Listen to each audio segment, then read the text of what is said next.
On my 18th birthday, the state gave me a trash bag, $312, and a rule: don't come back. But my caseworker slid something else into my hand. An old brass key and a strip of paper with a single set of coordinates. She didn't look me in the eye when she said it. Your grandfather left you. That. Most people don't even know it's there. Across the glass, my little sister pressed her palm to the window like she could hold me in place. I couldn't hug her. I couldn't promise anything out loud. So I did the stupid thing, the desperate thing. I took the last of my money and bought a one-way ticket toward a dot on a map that looked like nothing. 3 hours later, I was standing in a dead clearing, staring up at a rusted radio tower with a red light still blinking, slow, steady, like a heartbeat that refused to stop. And chained to the base of that tower was a small metal mailbox. Inside was one sentence, written in a hand that knew exactly what it was doing. If they offer you cash, they're hiding what you really own. I stood there longer than I meant to, the paper shaking slightly between my fingers as the red light above me pulsed with a patience that felt almost deliberate. The clearing smelled like wet iron and pine sap, the kind of place people pass without seeing even if it sat directly in their path. My backpack sagged against my shoulders, the weight of everything I owned pressing into my spine, like a quiet reminder that I had nowhere else to stand. The tower rose higher than I expected, its metal ribs scarred by rust and time, yet stubbornly upright as if refusing the dignity of collapse. I told myself it was just an old relay tower, one of thousands abandoned when technology moved on without sentiment. Still, the light was on, and that meant someone somewhere had decided it should stay that way. I looked back toward the tree line, half expecting a road or a sign or at least some indication that another human had ever been here. There was nothing, only the wind threading through the metal lattice and the soft click of the light cycling above me. That was when I realized how quiet my phone was in my pocket. No signal bars, no notifications, no invisible tether to anything familiar. The mailbox hung from the chain like an afterthought, dented and scratched but solid. Its little red flag snapped clean off years ago. I crouched to look at it more closely, noticing how the chain wasn't rusted the way everything else was. Its links dark but well-oiled. That detail made my stomach tighten, in a way I didn't have a name for yet. I reached out and touched the metal, expecting it to be cold, but it held a strange neutrality, neither warm nor chilled. The brass key felt heavier now, as if the sentence I'd read had added mass to it. I slid it into the lock, half expecting resistance or some dramatic refusal, but it turned smoothly, obediently. Inside the mailbox was empty except for the paper I'd already read and a faint smell of oil and old ink. I scanned the interior again, hoping I'd missed something obvious, a map or a deed or at least a name. There was nothing, and that absence felt intentional, like the beginning of a test I hadn't agreed to take. When I stood back up, the tower seemed closer than it had a moment before. My grandfather had been a shadow in my life, a name adults avoided, and photographs that never stayed on the wall for long. I remembered him only in fragments, a voice like gravel through cloth and hands that trembled even when they were still. He had disappeared when I was small, leaving behind more questions and memories, and no one ever bothered to fill in the blanks. Standing under the tower, I wondered which version of him had left us behind, the man I barely knew or the one everyone else seemed afraid of. The idea that he had planned something for me felt absurd, almost insulting, given how unprepared I felt for anything at all. Yet the key fit, the coordinates were real, and the light was still blinking, each pulse marking time I couldn't afford to waste. I sat down on a fallen log and tried to slow my breathing, forcing my thoughts into something resembling order. The state had never given me anything without taking more in return, and I doubted blood worked much differently. If this was an inheritance, it came with rules no one had bothered to explain. I wondered who they were and why cash would even be part of the conversation. As the daylight thinned, the clearing took on a different character, shadows stretching long and thin across the dirt. The red light grew more prominent against the darkening sky, its rhythm impossible to ignore. I found a narrow service door at the base of the tower, half hidden behind a tangle of weeds and bolted shut with a padlock that looked newer than it should have been. That was the second thing that didn't fit, and it made my pulse pick up despite my best efforts. I checked the key again, comparing its shape to the lock, and felt a small, unwelcome surge of relief when it matched. Before using it, I pressed my ear to the door, listening for anything that might justify turning around and leaving while I still could. All I heard was the wind and, faintly, a low hum that seemed to come from deep within the structure. The sound was steady, mechanical, and very much alive. My hand shook as I unlocked the door, the click echoing louder than it should have in the quiet clearing. When I pulled it open, the smell that spilled out was dust, oil, and something electrical that reminded me of hospital hallways. Inside, the tower was narrower than I expected, a vertical tunnel of metal stairs and cables disappearing upward into darkness. A single fluorescent bulb flickered near the entrance, casting a sickly light that barely reached the walls. I stepped in and let the door close behind me, the sound final enough to make my chest ache. The hum was louder here, vibrating through the soles of my boots and into my bones. I told myself again that this was just infrastructure, forgotten but functional, nothing more.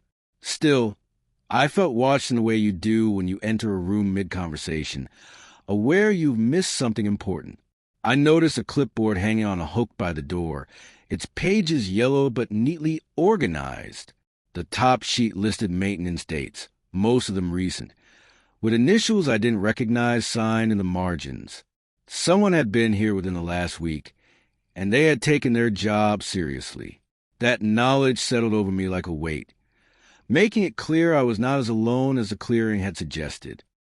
I sat on the bottom step and read through the clipboard, trying to make sense of the notes written in a precise, careful hand. Voltage checks, signal integrity, weather impact assessments, all of it thorough and methodical. Whoever maintained this place treated it like something valuable, something worth preserving despite its isolation. I thought about my caseworker again, the way her hand had lingered just a second too long when she gave me the key. She had known this wasn't nothing, and she had chosen to pass that knowledge on instead of filing it away. That choice felt heavier now than the trash bag full of my clothes ever had. I wondered what would have happened if I'd said no, if I'd thrown the coordinates away and walked toward whatever shelter would take me. The tower answered that question in its own way, humming patiently as if it had always expected me to show up eventually. I felt a strange pull upward, not curiosity exactly, but obligation, like a debt I'd inherited without consent.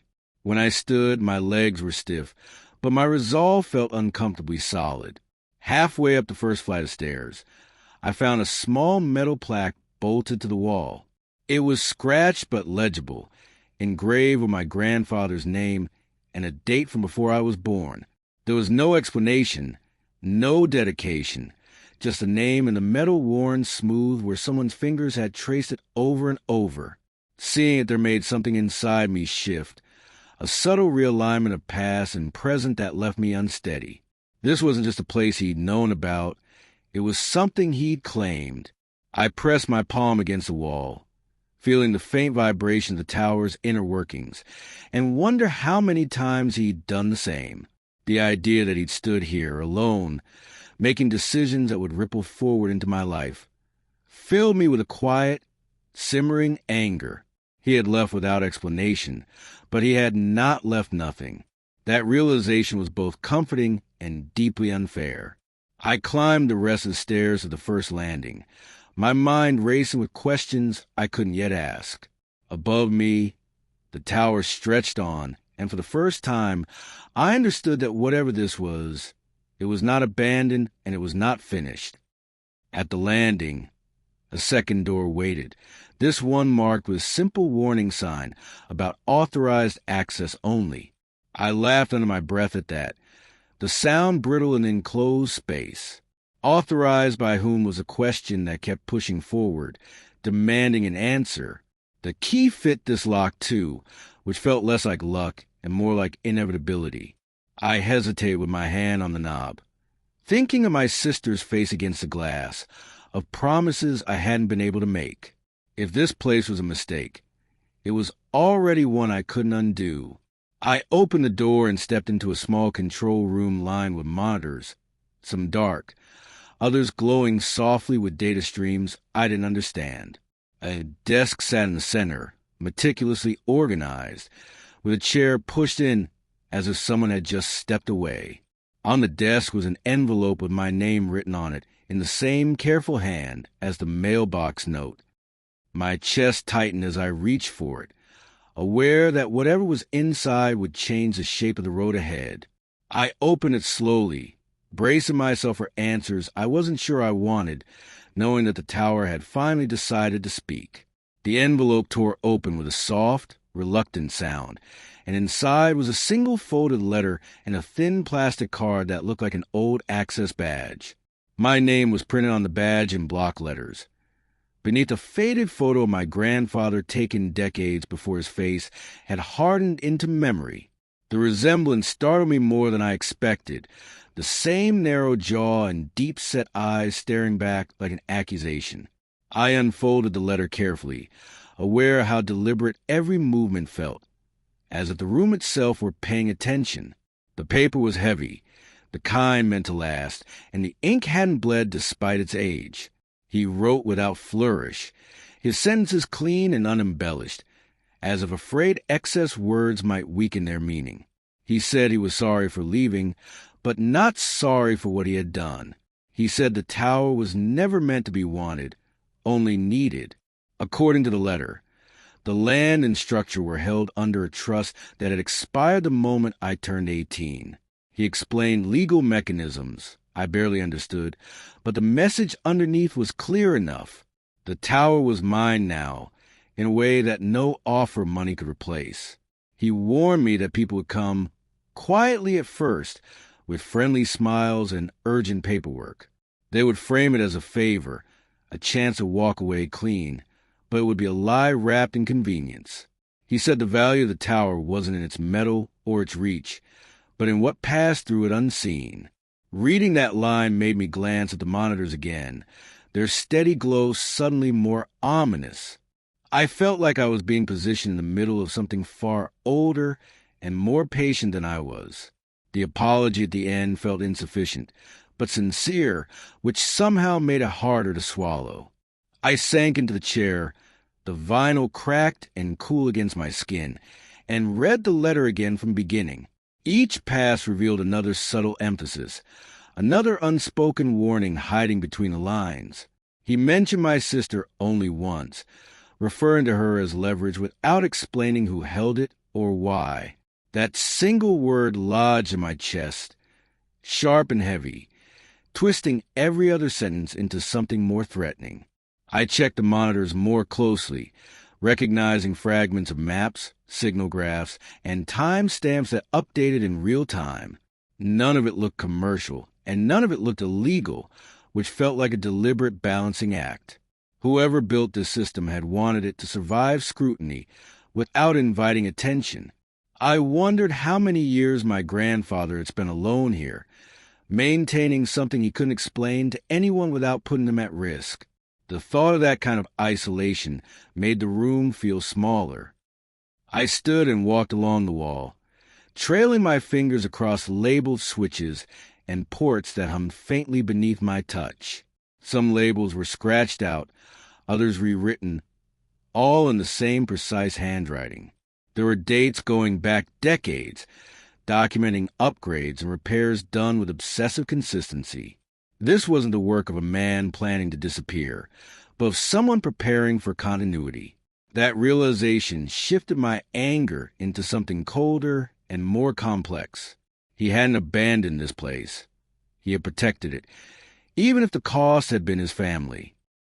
I thought of the system that had raised me, efficient at keeping bodies alive, but terrible at preserving anything human. The tower felt like the inverse of that. A machine built to remember rather than forget. I wasn't sure which was worse. A knock echoed through the tower, sharp and out of place, snapping my attention back to present. It came again, more deliberate this time, from the door at the base of the structure. My pulse spiked as I checked the monitors instinctively, finding a camera feed I hadn't noticed before. The grainy image showed a man standing in the clearing, dressed too neatly for the terrain, his hands visible and empty. He looked up at the tower with practiced curiosity, not surprise, and adjusted his jacket like he was about to attend a meeting. The timing felt too perfect to be coincidence, and my grandfather's words about friendly smiles surfaced unbidden. I considered ignoring him, but the knock came again, firmer now. Whatever this was, it had already found me. I descended the stairs slowly, my mind racing through options that all felt equally insufficient. By the time I reached the door, my hands had steadied, though my stomach hadn't. I opened it just enough to speak, keeping the chain fastened to Spike, knowing it would offer little real protection. The man introduced himself as Daniel Mercer, his voice calm and measured, like someone used to being trusted. He said he represented a firm that specialized in managing overlooked infrastructure assets. His eyes flicked briefly to the tower behind me, cataloging details with professional ease. He congratulated me on my inheritance, as if this were a graduation gift instead of a burden. When he mentioned cash, a generous amount offered up front, I felt the letter in my pocket like a warning siren. I told him I needed time, which made his smile tighten almost imperceptibly. He assured me there was no rush, but his posture suggested otherwise, a subtle forward lean that contradicted his words. He handed me a business card, thick and expensive, and said he'd be nearby if I had questions. Nearby could mean anything out here, and the ambiguity felt intentional. As he turned to leave, he paused and added that others might not be as patient as he was. That comment lingered in the air after he walked back toward the tree line, swallowed by the shadows. I closed the door and slid down against it, my breath coming faster than I liked. The tower hummed on, indifferent to my fear. Back in the control room, I stared at the monitors with new eyes, seeing them not as relics but as leverage. My grandfather had known this moment would come, had counted on it. Even the idea that my life was now intersecting with his choices felt surreal, like stepping into a role written without my consent. I thought of my sister again, of what leverage might mean in practice, and my resolve hardened into something more dangerous than desperation. Selling would be easy, and that ease was exactly what frightened me. Whatever passed through this tower mattered enough for strangers to seek me out within hours. I realized then that staying might cost me more than leaving ever had. The question wasn't whether I wanted this responsibility, but whether I could afford to refuse it. Night settled around the tower with a patience that felt rehearsed, the darkness pressing in as if trying to reclaim the clearing inch by inch. I locked the base door and climbed back up, each step echoing with a hollow finality that made sleep feel like an impossible luxury. The control room lights cast long reflections across the metal walls, turning the space into a narrow corridor of mirrors that never quite showed my full reflection. I sat at the desk again, the letter spread out before me, and forced myself to read it a third time, slower than before. Certain phrases began to stand out, not because of what they said, but because of what they avoided. My grandfather wrote about responsibility without naming its cost, about protection without defining the threat. That absence felt intentional, like a man refusing to commit his worst fears to paper. I wonder how long he had lived with that restraint, carrying knowledge he couldn't safely share. The hum beneath the floorboards deepened as the night cooled, a reminder that the tower never truly rested. I found a small refrigerator tucked beneath one of the counters, stocked with bottled water, and packaged food well within expiration dates. That detail unsettled me more than the visitor had, because it meant anticipation, not neglect. Someone had expected me, or at least someone like me, to need sustenance here. I ate mechanically, barely tasting anything, my attention divided between the monitors and the narrow window that looked out into darkness. Every shadow beyond the glass seemed to hold potential movement, though nothing revealed itself. The isolation pressing harder now, magnified by the knowledge that I was no longer invisible. My phone remained useless, a dead slab of glass that couldn't bridge the gap between me and anyone else. For the first time since leaving, I felt truly cut off, not just from people, but from the assumption that help was possible. That realization settled into my bones with an aching certainty. I turned back to the monitors and began cataloging what I could, scribbling notes on a pad I found in a drawer.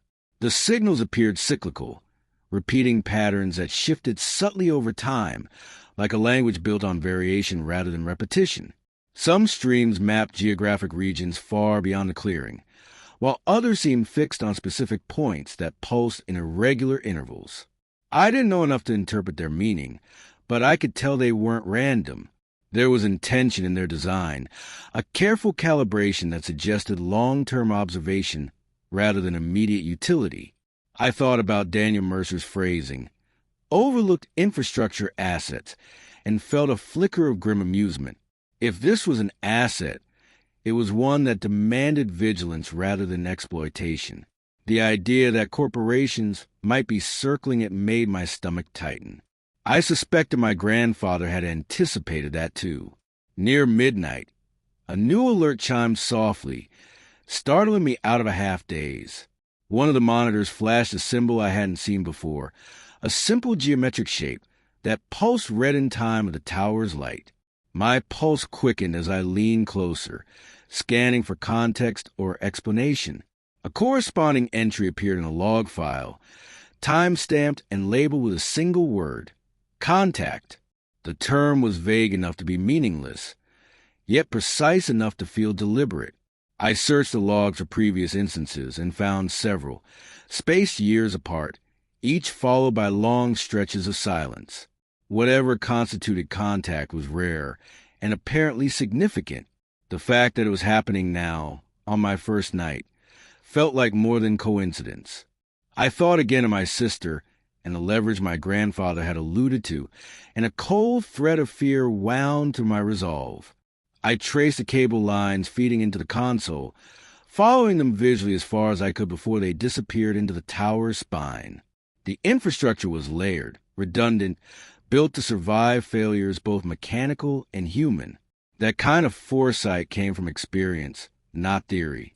I imagined my grandfather responding to similar alerts, alone in the night, weighing consequences he couldn't discuss with anyone. The loneliness of that image pressed against me, softening my anger into something closer to understanding. He hadn't been absent out of indifference, but out of containment, sealing himself away with something that couldn't be allowed to spread.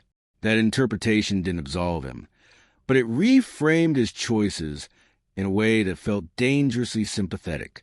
I wondered if I was already beginning to justify him, and what that said about me. Toward dawn, exhaustion finally dragged me into a shallow sleep, my head resting on folded arms at the desk. I dreamed of corridors without doors and voices that stopped just short of words, leaving only the echo of intent behind.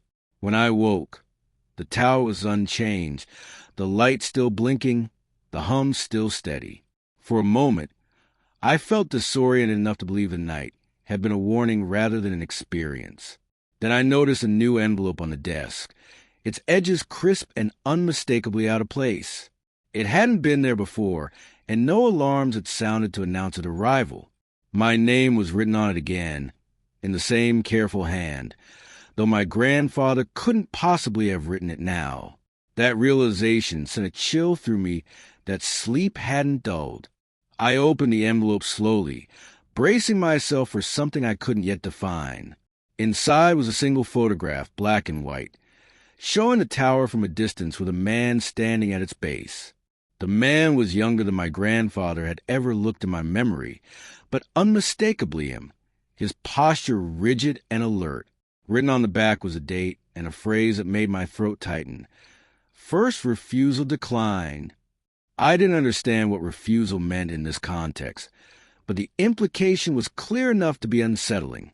This place had been offered before, and my grandfather had chosen to keep it, despite whatever cost that choice carried. I wondered what had been offered in exchange, and whether I would recognize it if it came again. The photograph felt like a warning passed through time, one I hadn't earned but now possessed.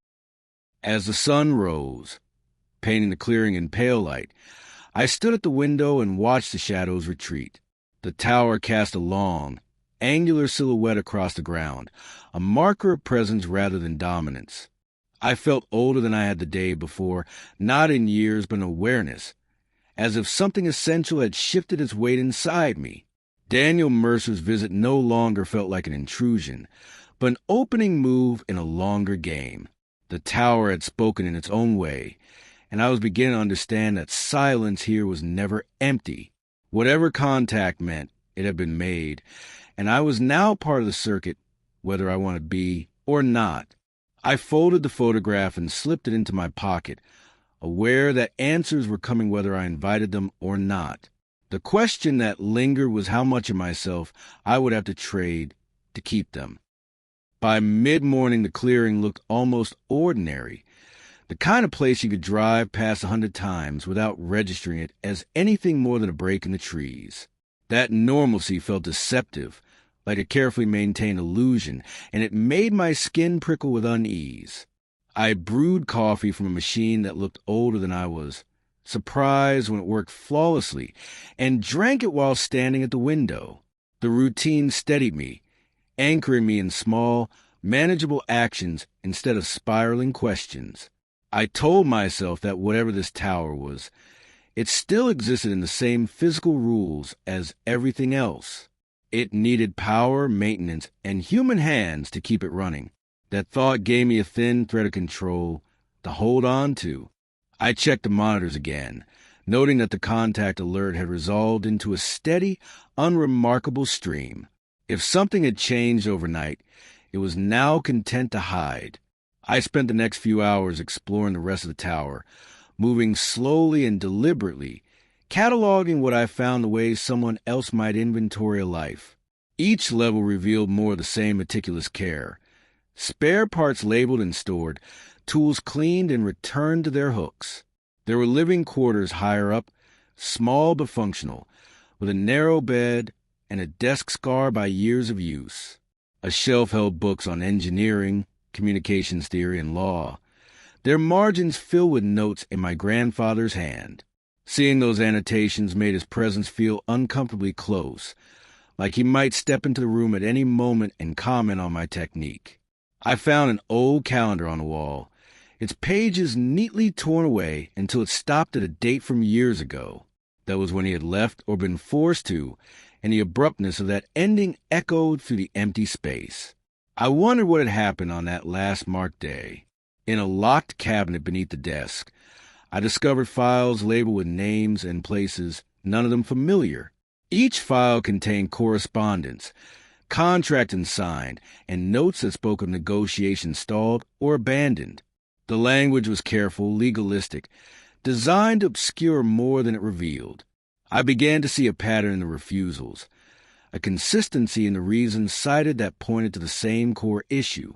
Control, not ownership, was what everyone wanted, and my grandfather had denied it every time. That stubbornness took on a different cast now, less like paranoia and more like strategy. He had known that agreeing to any one of them would compromise something essential. I wondered if he had ever been tempted, if there had been moments when the weight of isolation made the offer seem reasonable.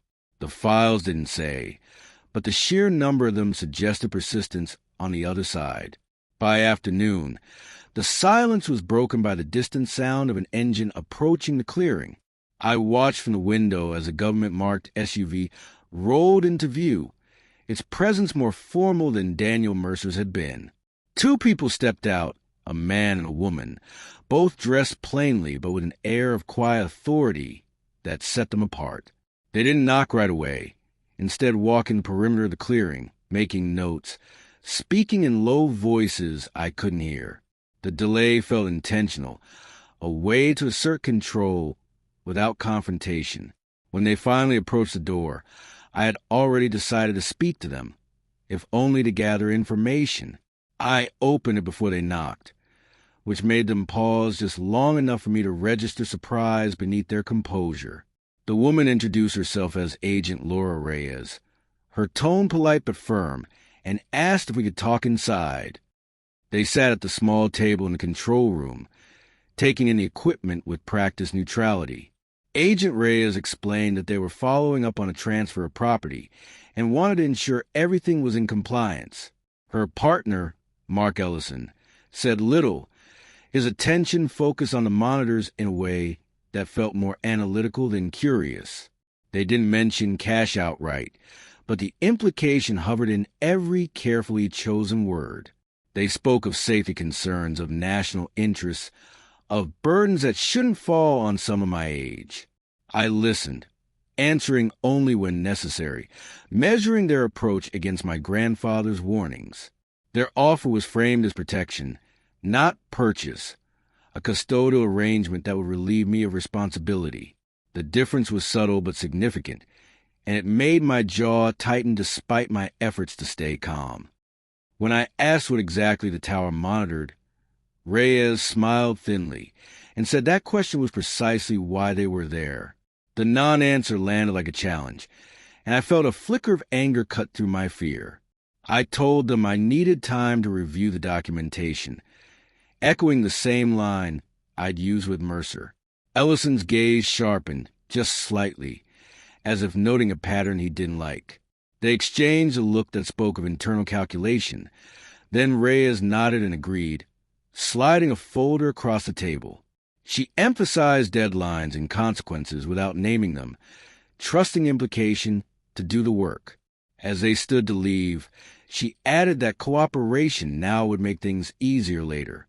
The word easier hung in the air after they were gone, heavy with unspoken qualifiers. Alone again, I opened the folder and scanned its contents, my unease solidifying into something more focused. The language mirrored the earlier contracts I'd found upstairs, different logos but the same core demands. Everyone wanted access without accountability, authority without visibility. My grandfather stood alone against all of them, and now that position had passed to me like a baton soaked in sweat and regret. I felt a swell of resentment at the unfairness of it, at being forced into a role I hadn't chosen. Yet beneath that resentment was a stubborn spark that refused to extinguish itself. If this place mattered enough to draw attention from every direction, then walking away wasn't a neutral act. It was a decision with consequences I couldn't pretend not to see. As evening approached, the tower's hum deepened again, the familiar signal of another shift in its internal rhythm. A new alert appeared, different from the last, marked not as contact but as escalation. My breath caught as I watched data streams spike and converge, forming patterns too deliberate to dismiss. Whatever was happening, it was accelerating, as if my presence had removed a final barrier. I thought of my sister, of the life waiting for her beyond institutional walls, and felt the weight of choice pressed down hard.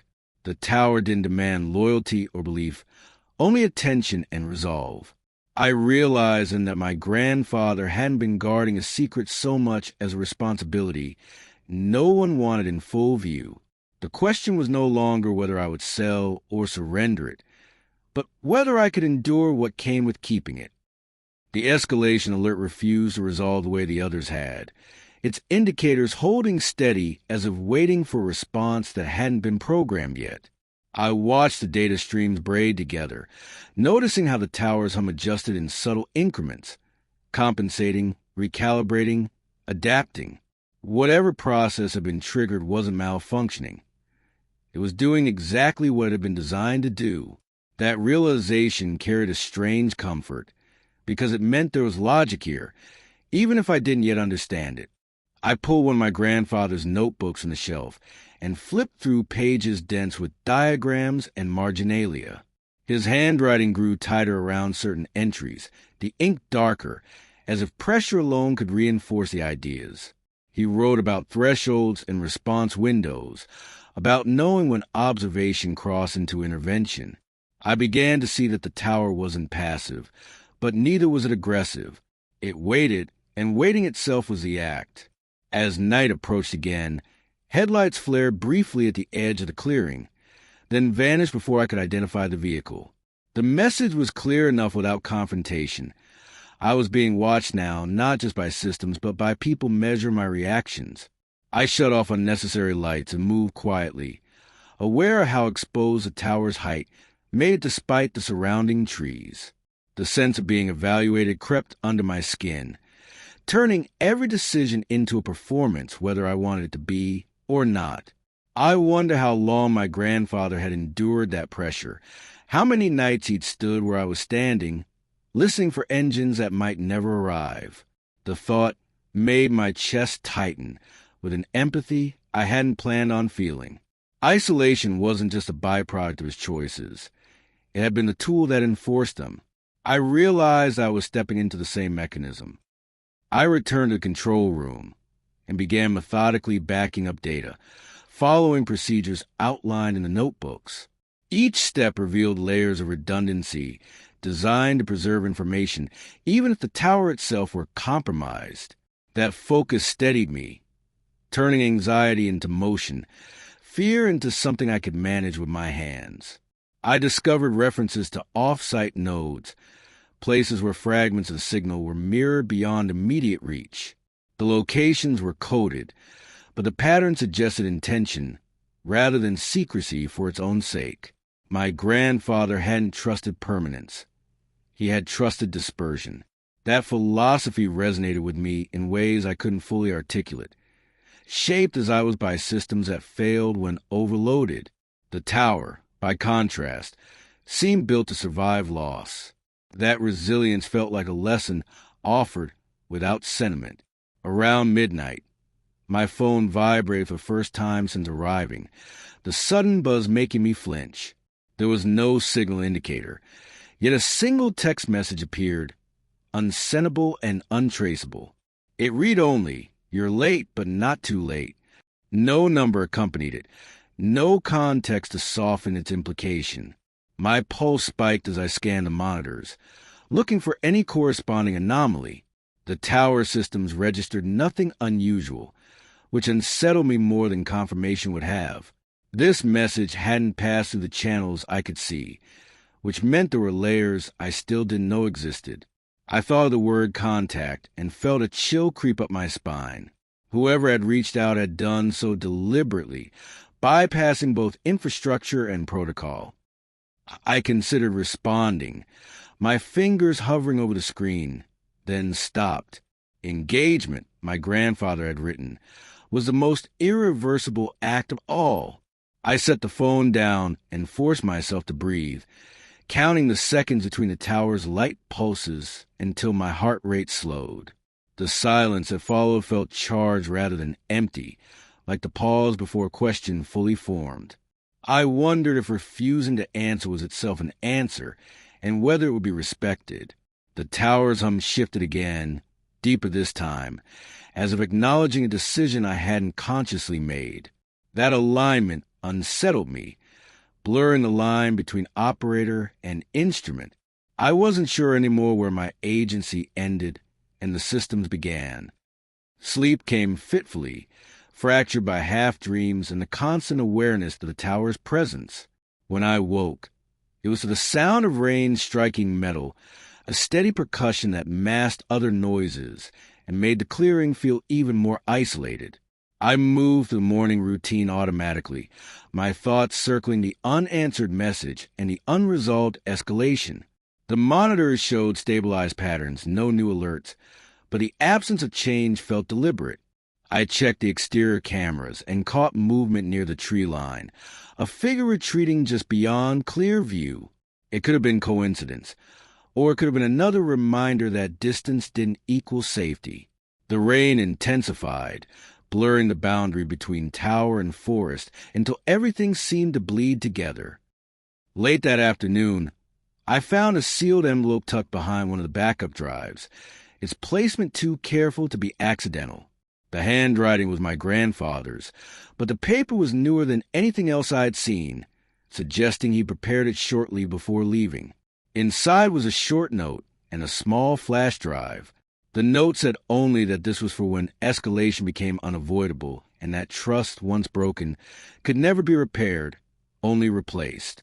That sentence sat heavily with me, resonating with every interaction I'd had since arriving. I stared at the flash drive, aware that using it would cross a line I couldn't uncross. The rain continued to fall, relentless and obscuring, as if the world itself were holding its breath. I realized that whatever came next would define not just my relationship with the tower, but with everyone waiting beyond its reach. I sat with the flash drive in my palm for a long time, its small weight carrying an outsized gravity that made my fingers ache. The rain softened into a steady mist outside, blurring the camera feeds into gray smears that offered no clarity or comfort. I told myself that information was only dangerous if mishandled, that ignorance carried its own risks, but the rationalizations felt thin against the quiet authority of my grandfather's warning. Trust, once broken, could only be replaced, not repaired, and I wondered who he had trust enough to learn that lesson firsthand. Eventually, the waiting became its own decision, and I inserted the drive into the console with a deliberate calm I didn't fully feel. The system recognized it instantly, pulling up a secure partition that bypassed menus I'd grown familiar with. That immediacy suggested preparation, not hope, and it made my chest tighten. Whatever was on this drive, it had been meant for me specifically, not just whoever happened to inherit the tower. The first file was a recorded message, my grandfather's voice rougher than I remembered, but unmistakably his. He spoke without preamble, addressing me by name as if no time had passed at all. He said escalation meant the balance had shifted, that observation alone was no longer sufficient to keep certain forces in check. The tower, he explained, was designed to register patterns of coordinated human behavior that never surfaced in public records or official channels. Not conspiracies in the cinematic sense, but quieter alignments of intent that preceded harm long before it became visible. Governments, corporations, and individuals all produced these patterns, and most went unnoticed until damage was inevitable. The tower's purpose was to see them early, to preserve a record no one could fully erase. He had refused to monetize that foresight, because selling it would have turned prevention into leverage. Listening to him, I understood that his isolation hadn't been paranoia. It had been containment. He went on to explain that escalation occurred when outside actors became aware of the tower's scope, without being able to control it. At that point, pressure increased, offers multiplied, and threats began to hide behind procedure. His voice faltered only once, when he mentioned family, and the pause that followed spoke louder than anything else he said. He admitted that he had believed distance would keep us safer, that by making himself the sole point of failure, he could spare us attention. He was wrong, and the weight of that admission pressed hard against my ribs. The final seconds of the recording were quieter, almost resigned, as he said that if I was hearing this, the responsibility had passed whether I wanted it or not. He didn't ask for forgiveness, only vigilance. The message ended abruptly, leaving the hum of the tower to fill the space he'd vacated. I leaned back in a chair, staring at the ceiling as the implications settled into place. The tower wasn't predicting the future or controlling outcomes.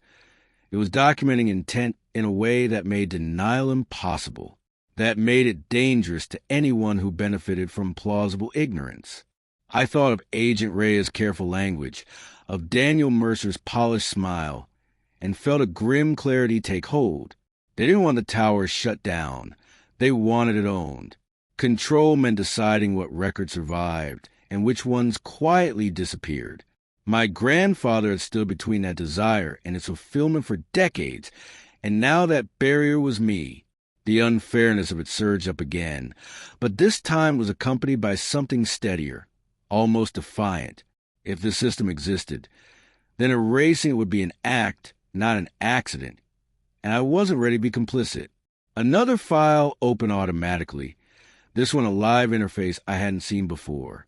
It displayed nodes lighting up across regions I recognized from the earlier maps, some flickering, others steady and bright. A legend in the corner labeled them by confidence thresholds, with escalation marked at a level far lower than I'd expected. That meant activity was increasing in ways subtle enough to escape notice, but significant enough to register here. As I watched, one node pulsed brighter, then split into several smaller points, like a fracture spreading under pressure. The system flagged it without alarm, simply marking the change and continuing to observe. There was no directive to act, no instruction beyond witness. That restraint felt deliberate, a safeguard against the very abuse others sought. Power without command was harder to corrupt. The phone vibrated again, another message appearing without context. This one read, "They're moving faster than before." The phrasing suggested familiarity, not introduction, as if a conversation were already underway despite my silence. I felt a flare of anger at the presumption, followed by an uncomfortable recognition that the sender might be right. The nodes on the screen continued to shift, their patterns growing denser, more interwoven. I realized that whoever was messaging me had access to information parallel to the towers, if not the same source. That overlap narrowed the field of possibilities in ways I didn't like. Allies and threats began to blur together, differentiated only by timing and tone. I wondered how my grandfather had navigated that ambiguity without losing himself to it. By evening, the rain had stopped, leaving the clearing washed and gleaming under the tower's red pulse. I stepped outside for the first time since morning, the air cool and heavy with the smell of wet earth. Standing at the base of the structure, I looked up and felt the full scale of what I'd inherited pressed down on me. This wasn't a fortress or a weapon. It was a record, and records demanded witnesses willing to endure their contents. I thought of my sister again, of the future narrowing around her without her consent, and felt resolve hardened into something less flexible. If keeping this place meant standing where my grandfather had stood, then walking away would only shift the cost to someone else. I wasn't brave, but I was here, and that had to be enough for now. The tower hummed steadily above me, indifferent yet responsive, as if acknowledging that the next refusal was already being tested. The next morning arrived without ceremony, the light thin and colorless as it filtered through low clouds that hadn't yet decided whether to leave. I woke with a dull ache behind my eyes, the kind that comes from carrying too many unspoken decisions at once. The control room felt smaller now, not because it had changed, but because I understood it better. Knowledge had stripped away the illusion of neutrality, replacing it with responsibility that pressed in from every angle. I moved through the space slowly, touching familiar surfaces, as if confirming they were still real. The tower's hum was steady, almost reassuring, though I knew better than to mistake consistency for safety. Outside, the clearing remained empty, but emptiness here no longer meant absence. By mid-morning, activity on the monitors had intensified in ways that were subtle but unmistakable. Nodes that had once pulsed independently were beginning to synchronize, their rhythms aligning with efficiency that suggested coordination rather than coincidence. The system logged the changes without commentary, its restraint almost unsettling in the face of what it was recording. I found myself narrating aloud, as if speaking the patterns would make them more manageable. The words sounded hollow in the quiet room, swallowed almost immediately by the tower's constant vibration. I thought again of my grandfather, of how many times he must have done the same thing, alone with data that couldn't argue back or offer reassurance. That kind of solitude left marks no one else could see. I wondered which ones I was already beginning to earn. Just before noon, another vehicle appeared on the exterior feed. This one unmarked and deliberately nondescript. It stopped at the edge of the clearing, its driver remaining inside longer than necessary, as if waiting for permission that would never come. I didn't move to greet them this time, choosing instead to watch and wait. The standoff felt symbolic, a test of patience rather than authority. Eventually, the driver stepped out, raised the phone as if taking a picture, then returned to the car and left. No knock, no conversation, just confirmation. The message was clear. I was being mapped, not approached. That distinction mattered more than I wanted it to. The phone buzzed again, the same untraceable channel lighting up my screen. "They're counting on you to blink," the message read, followed by, "You don't have to." I stared at the words longer than I should have. Irritation and reluctant curiosity tangling in my chest. Whoever this was understood the pressure points too well to be guessing. I typed a response before I could overthink it, keeping it deliberately minimal. "Who is this?" The reply came almost instantly, as if it had been waiting. Someone who watched him make the same choice. It said, "No name, no explanation, just implication heavy enough to bend the air around it." I returned my attention to the tower's data, trying to anchor myself in something concrete. A new log entry appeared, flagged not as escalation, but as convergence, a term I hadn't seen before. Multiple nodes were collapsing into a single pattern, their individual signatures dissolving into something broader and harder to attribute. The system highlighted it in muted tones, neither warning nor celebration, simply acknowledgement. I felt a slow chill creep through me as I realized what that meant. Intent was no longer scattered. It was aligning. Whatever was coming wouldn't announce itself loudly or immediately. It would arrive already justified, already normalized, its origins difficult to isolate or challenge. In the afternoon, I opened one of the older backup archives, digging deeper into records my grandfather had rarely referenced. Buried among maintenance logs and correspondence was a series of personal entries he'd never formalized, thoughts recorded without the polish of his usual discipline. He wrote about doubt, about nights when refusing offers felt less like principle and more like stubbornness. He admitted to moments of fear that he'd misjudged the balance, that by holding everything himself, he'd made the tower a single point of failure anyway. Those admissions hit harder than any warning, because they stripped away the myth of certainty I'd begun to build around him. He hadn't known he was right. He'd only known what he couldn't accept. That distinction mattered more than I wanted it to. As evening crept in, the convergence pattern stabilized, its shape settling into something the system recognized but didn't yet name. I felt a quiet shift inside myself, a recognition that waiting was no longer neutral. Doing nothing was a restraint anymore. It was allowance.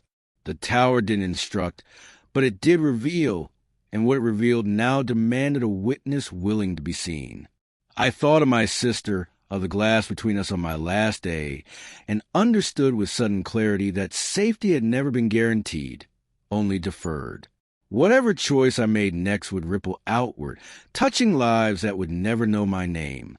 The weight of that pressed down until my hands trembled, then steadied. As darkness fell, a final message appeared on my phone, simpler than the others. "If you're going to act," it read, "do it before I decide for you."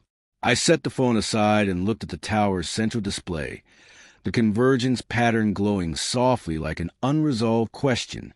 I knew then that the next step wouldn't be about refusal or endurance, but about definition. Either I would let others decide what this record meant, or I would choose to make it visible in a way no one could quietly undo. The tower hummed on, patient as ever, waiting not for permission, but for intent. And for the first time since arriving, I understood that whatever happened next would not be inherited. It would be authored. I spent the night without sleeping, not because of fear, but because clarity had a way of sharpening every thought until rest felt dishonest. The convergence pattern held steady, its quiet persistence more unsettling than any alarm could have been. I replayed my grandfather's recorded voice again, not for new information, but to hear the cadence of someone who had carried this weight and kept walking. He had never framed the tower as a solution, only as a record, and that distinction finally settled into place for me. Records didn't stop harm on their own, but they made denial harder to sustain. I realized then that my mistake had been thinking the choice was between selling or keeping the tower. The real decision was whether its knowledge would remain inert or become something people could no longer ignore. That realization didn't bring comfort, but it brought direction. At dawn, I initiated a process my grandfather had outlined but never enacted, one that transformed the tower from a private observer into a distributed witness. The system didn't resist. It seemed to recognize the command as something long anticipated. Data began replicating across the off-site nodes, not in raw form, but as encrypted narratives tied to time and intent. The design was elegant in its restraint, revealing patterns without exposing individuals, accountability without spectacle. This wasn't a leak or a broadcast, but release into places that value persistence over profit. Universities, archives, independent oversight bodies that couldn't be easily pressured into silence. Watching the transfer unfold, I felt the weight lift just enough to breathe. The tower's hum deepened, not an alarm, but in completion, like a mechanism finally allowed to finish a sentence. The response was immediate and fragmented, exactly as my grandfather had warned. Messages flooded in from channels that hadn't existed hours before, their tones shifting rapidly from concern to threat to hollow reassurance. Offers of protection morphed into accusations of recklessness, then into warnings about consequences I was too young to understand. I didn't answer any of them. For the first time since arriving, silence felt like an assertion rather than a weakness. The untraceable contact sent one final message, shorter than the rest. He would have done it this way. It read, and then the channel went dark. I didn't know whether that was approval or goodbye, but it felt like closure of a kind I hadn't expected. By midday, official vehicles returned to clearing, their presence more urgent, less composed. I met them at the door without apology, aware that the balance had shifted beyond their ability to quietly manage it. Agent Reyes spoke first, her calm frayed at the edges, her words careful but too late. I told her the truth, not in detail, but in principle, and watched understanding dawn behind her eyes. Control had slipped, not through defiance, but through distribution, the one thing none of them could fully reclaim. She didn't threaten me then, only looked tired, as if realizing the fight had always been unwinnable on those terms. When they left, it wasn't with certainty, but with calculation, already adjusting to a new reality. The tower remained, unchanged and unclaimed in a way that mattered most. In the quiet that followed, I climbed to the highest platform and stood beneath the blinking red light. The clearing stretched out below me, ordinary and unremarkable, holding no trace of the decisions that had just rippled outward. I thought of my grandfather standing here years ago, choosing containment over visibility, and understood his choice without needing to replicate it. He had protected the story until someone else could tell it differently. That someone was me, not because I was special, but because I was willing to let it be seen. The inheritance he left wasn't the tower or the land, but the chance to decide how truth survived. In that moment, the resentment I'd carried finally loosened its grip. Later that evening, I made the call I'd been avoiding, using a number I'd memorized but never dialed. When my sister's voice came through, thin and uncertain, something in my chest finally gave way. I didn't explain the tower or the patterns or the offers of cash. I told her only that I had a place now, and that I was working to make room for her in it. She didn't ask for details, only whether I was okay, and for once, the answer didn't feel like a lie. The future was still narrow and unforgiving, but it was no longer empty. Some bridges can be rebuilt, but others to be extended, plank by careful plank. That was enough to start. As night fell again, the tower's light blinked on, steady and patient, no longer the only heartbeat in the clearing. The system settled into a new equilibrium, its purpose unchanged but its burden shared. I understood then that stories like this didn't survive because they were hidden, but because someone chose to carry them forward when silence became complicity. My grandfather had kept the record alive, but telling it had always been the final act. Standing there, alone but no longer isolated, I felt the quiet certainty of having stepped into a narrative larger than fear, not a hero's arc or a victory, just continuity, fragile and necessary. And for the first time since my 18th birthday, that felt like something worth owning. If this story stayed with you, subscribe to the channel for more stories about the choices that shape what survives.